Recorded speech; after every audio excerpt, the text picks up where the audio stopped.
You know, it's been a while since I've checked Steam for anything good recently, especially since the last thing I did was showcasing Gloomwood that's in early access, and that was a while ago. So let me just... Oh my God! There's another Steam Next Fest.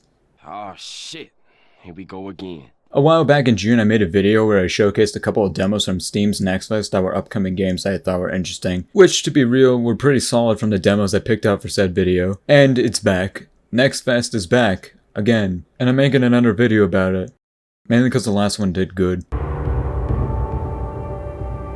Starting off, there's Vengeful Guardian Moonrider, that's being developed by Joymasher and published by the Arcade Crew. Who are they? I don't fucking know, but this looks cool and it's got a cool name. I mean, look at it. There's like a robot, there's Rated on steroids, they also have Mr. Spaghetti Arms over there. The game is an action platformer that takes all the amazing elements from 16-bit classics, like Castlevania and Mega Man, and splices it with modern technology. We have technology! The story in a nutshell is you play as a badass samurai robot named Moonrider that was built to preserve a totalitarian state, only for the robot to decide that sounds lame and having Microsoft Edge installed on him is punished by death. So Moonrider seeks vengeance on his creator as you slash through 8 different levels. For now it's just 2 for the demo. The Bioweapon Lab and Asura's Fleet, with the former having a boss at the end of the level. So Moonrider breaks out and kills some basic enemies and off to start the game, with a couple of enemies to get acquainted to. These flamethrower robots, more basic foot soldiers, and these ninjas that try to chase you around. There's also these boxes to destroy if you need to get your health back or recharge your super attacks, which are pretty handy for the second level. And just like that, we made it to the boss. You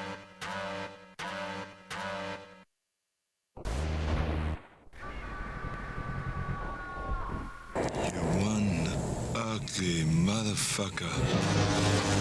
The boss has 4 moves in its entirety. One where it shoots lasers out of its hand, another where it shoots a beam out of its mouth and tries to track you, but not by a lot. 4-head lasers and then slamming its hand down, which are all pretty easy to see because of telegraphing. But don't worry about that, you can literally kick the ever-living shit out of it since we're a badass samurai robot.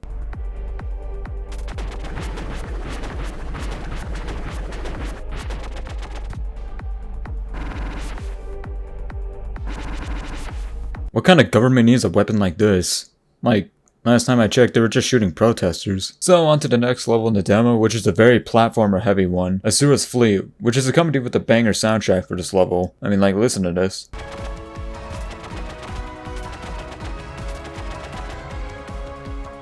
So while the Bioweapon Lab takes place in the, bioweapon labs, Asura's Fleet is an airship that has all these convenient ships flying around to act like platforms, as well as avoid the airship engines for turning you into a well-done Moonrider. And a little later, another ship flies overhead trying to blast you into the next life. So that's fun. Meanwhile, there are just 2 new enemies that are sprinkled throughout this level. These drones and these assholes who block your attacks, so this is where the special comes in. Since Vengeful Guardian Moonrider has taken notes from the 16-bit games in the 90s, there's also an option in the settings to change your display to CRT. Just like it came out at the 90s with those box TVs with the heavy athletic glass that probably killed a couple of children.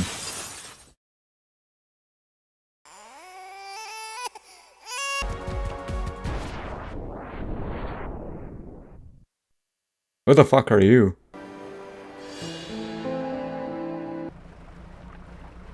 You know, this is, it's pretty nice, actually. It's pretty nice.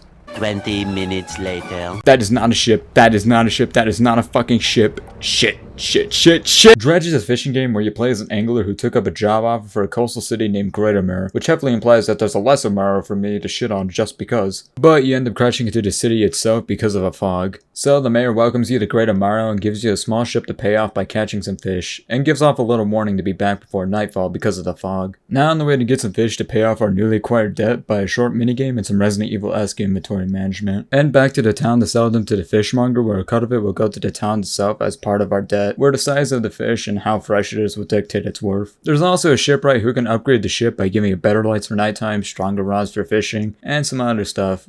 But we can't get it for the demo, because fuck you. Back to the fishmonger, he also has special orders that need to be filled out, and we're the only person on the boat for the job. Where the customer requests a certain fish, in this case I already had them because that's how good I am at my job. So he throws another order instantly at me, praying for my downfall, to where I was semi-prepared because squid can only be found at nighttime, so I have to grab a couple of squids.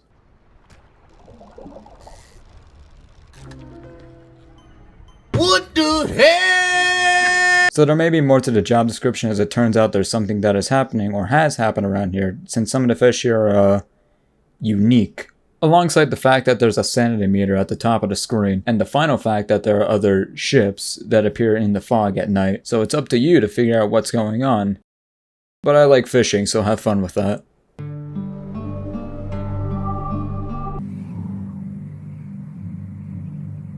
No. So I guess this is a story nobody will tell. Now on to one of the more unique games I've seen recently, and I've kept my eye on it personally, and that's Paper Cut Mansion. A puzzle roguelike that has a really unique art style where you play as Toby, a police detective who sees everything as paper cutouts and cardboard because of a mysterious mansion, and has to get to the bottom of it. Solving puzzles, dodging traps, and fighting denizens of the manor as he goes deeper and deeper into the mansion in 2 different levels. The mansion itself and a Japanese restaurant that was his first job according to the level transition, which is another thing that makes the game stand out more, and that's the music, and the musical ends transitions into each level, which I think is pretty neat. I recall a job, my first job, washing elderly plates, swimming through my own mistakes. Bitter demons haunted me down. In both of these levels, there's a talking door that you have to find a golden key for that's hidden in the furniture that you're able to move around and find a bunch of things, like coins, items, quest items, and a good old fuck you.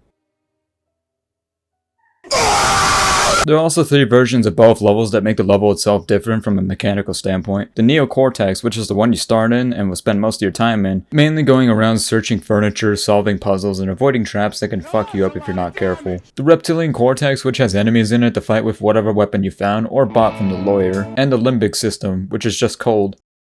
Yeah. That's it, it's just cold. But don't worry, there's more to it than just being cold, and that's the fact that you have to find evidence. Wait, evidence?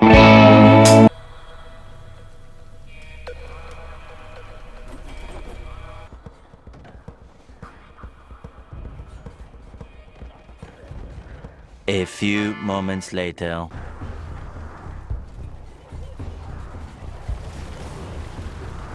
Yeah, just go play Vampire Survivors instead. But yeah, that was a couple more demos that came out of Next Fest. Again. Anyways, I'll leave a link to the demos in the description if you want to check them out for yourself. And yeah, I'm out of here.